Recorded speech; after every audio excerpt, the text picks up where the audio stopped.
السلام علیکم ورحمۃ اللہ وبرکاتہ۔ ایک نئے اور اہم سبق کے ساتھ آپ کی خدمت میں حاضر ہیں۔ ہمارے اس چینل کو سبسکرائب کیجیے، لائک کیجیے اور خوب شیئر کیجیے۔ جو اسباق آپ کے سامنے آ رہے ہیں ان اسباق کو ادا کرنے کی بھرپور پریکٹس اور کوشش کیجیے گا۔ تو آج کا سبق انتہائی اہم سبق ہے، لفظ قوف ہے۔ اس کو تینوں حرکتوں کے ساتھ پڑھیں گے، لیکن اس کو ہر حال میں اس کو پر ہی پڑھنا ہے، موٹا ہی پڑھنا ہے، باریک نہیں پڑھنا۔ اگر باریک پڑھیں گے تو یہ لفظ کیا ہوگا، ادا نہیں ہوگا اور یہ بہت بڑی غلطی ہو جائے گی۔ تو پڑھتے ہیں سبق کی طرف۔ بسم اللہ الرحمن الرحیم۔ قاف زبر قا، ہونٹ بھی گول نہیں کریں گے اور موٹا بھی ادا کریں گے۔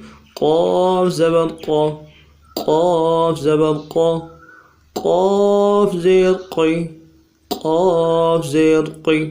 زیر کے ساتھ اب پڑھتے ہوئے باریک پڑھا جاتا ہے، نہیں بالکل نہیں باریک کریں گے، موٹا ہی کریں گے۔ قاف زیر قی، قاف پیش قو،